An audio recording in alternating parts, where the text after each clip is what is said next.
Hey, my loves, it's Brooke. So, I want to talk to you today about the number one obstacle that I see facing writers who are writing, especially their first book, but also second, third, fourth books. So, from what I have seen in the writing support industry, teachers and other authors typically focus on one of two things.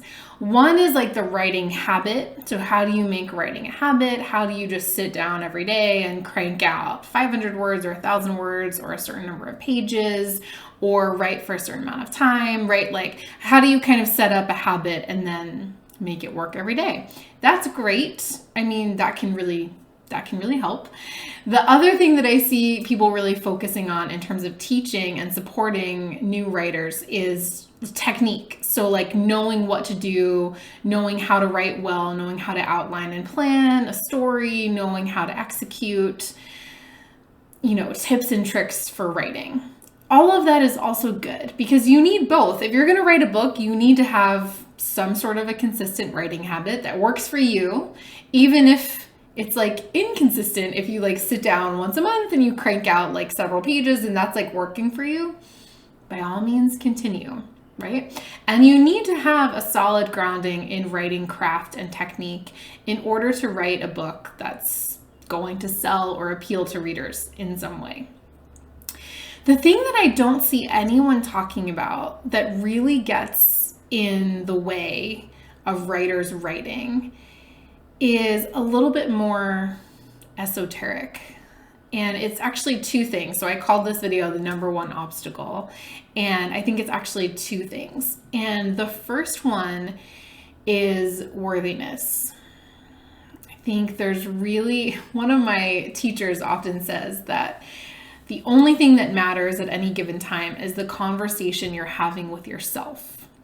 So the conversation you're having with yourself is like your internal monologue. And it goes, often for writers that I work with, it goes something like, you're such a failure, you're never going to make it. You think you're trying to do this, but you're not good enough. You're never going to be good enough. Like, you're wasting your time. Like, why are you even doing this, right?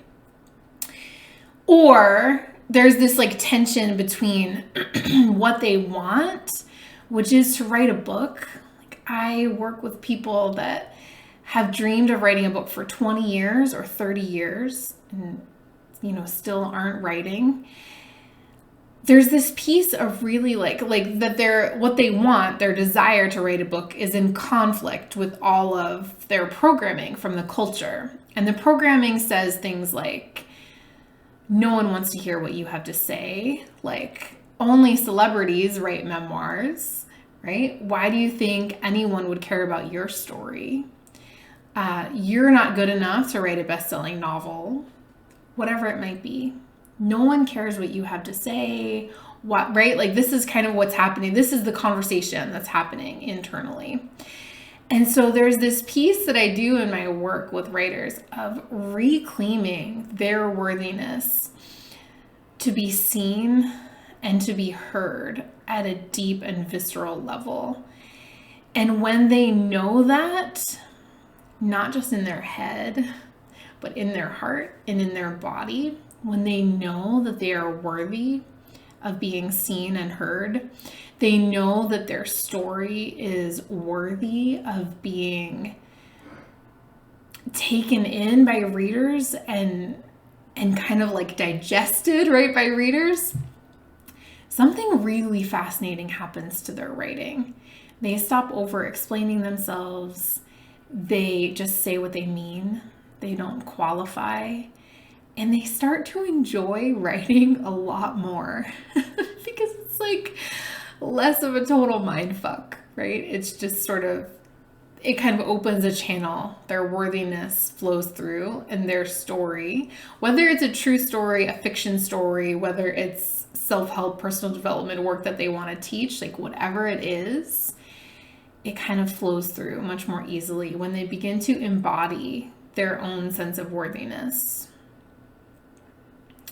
The second piece that makes a really big difference in overcoming like any other obstacles to writing, and again, these pieces make it then possible to study and work on writing technique without just doing it at the surface level, right? You're doing it at a much deeper level. So this second piece is actually about safety. And like, what does that mean? So we all have creative wounds. Every single one of us has creative wounds. And there's probably some sparking to mind for you right now.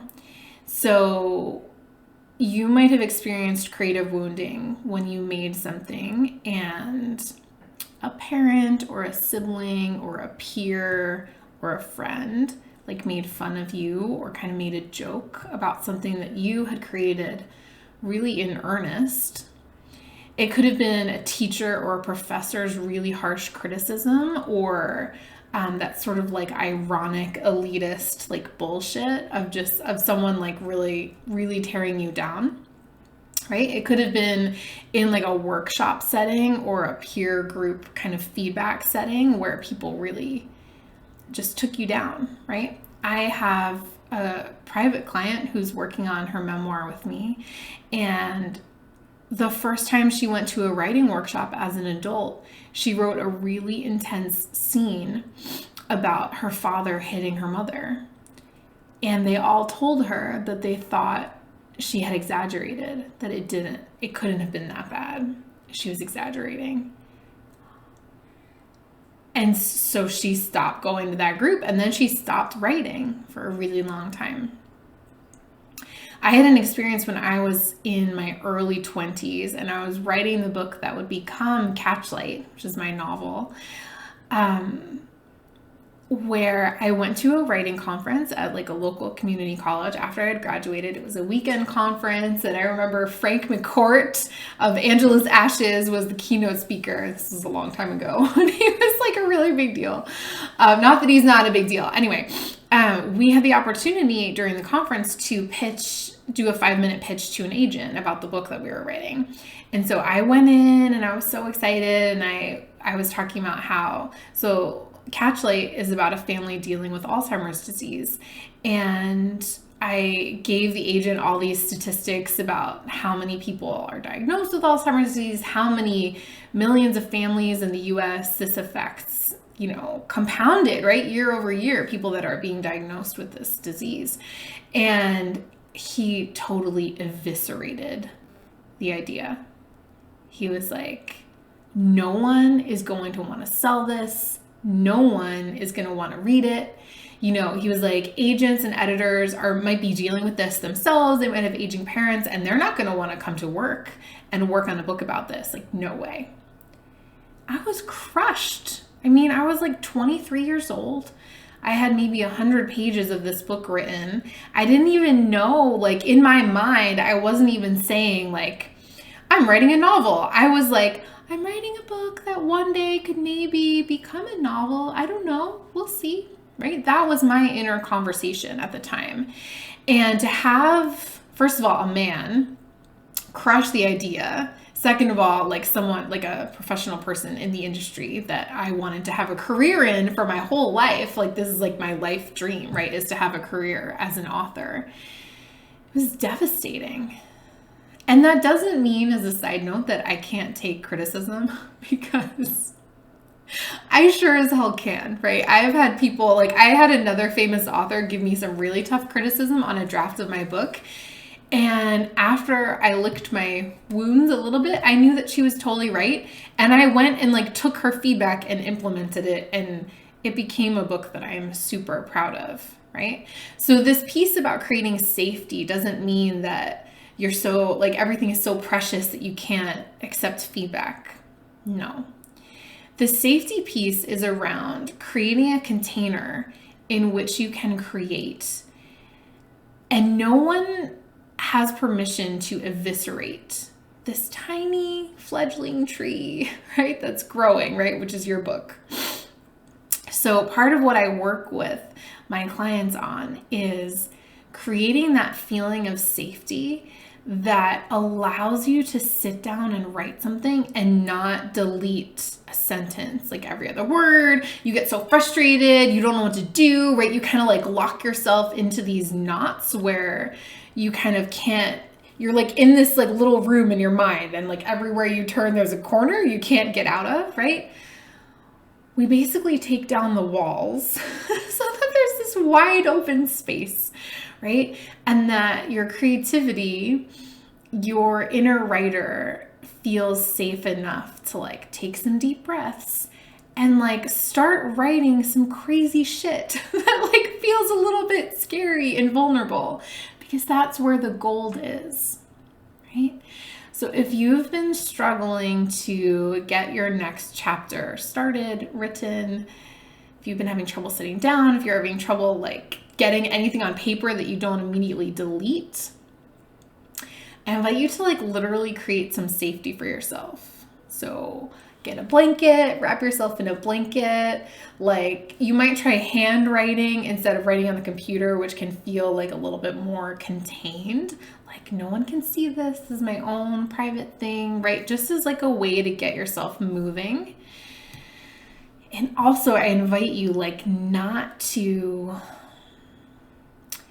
like even think about who's going to read this, right? Give yourself that psychological safety of being like, no one's going to read this until I'm ready. And when I'm ready, I'm going to show it to someone that I trust who's going to help me, as opposed to being in that writer's workshop where you feel like you're standing naked on stage and people are throwing rotten tomatoes at you. Because I've totally been there, and it is not conducive to great work. That doesn't mean that we can't take criticism when it's constructive.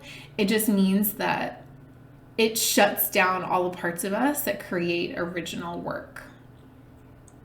So I invite you to practice believing in your own worthiness and the worthiness of your story, and practice this like psychological, emotional safety, right? Get yourself a blanket, like don't show your work to anyone until you're ready. Like really give yourself space to create something tender, right? Tender things don't grow under like the harsh spotlight, or again, in front of people throwing tomatoes, to mix metaphors there a bit. Tender things grow when they're like nurtured and cared for.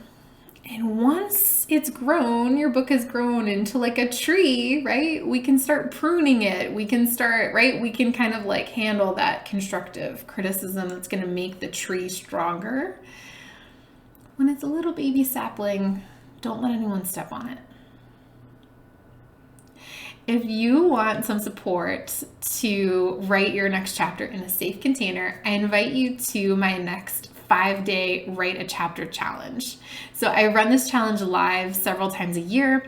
We spend 5 days together. It's totally free. There's a teaching lesson every morning. There's a challenge every day to help you move forward and get your next chapter written.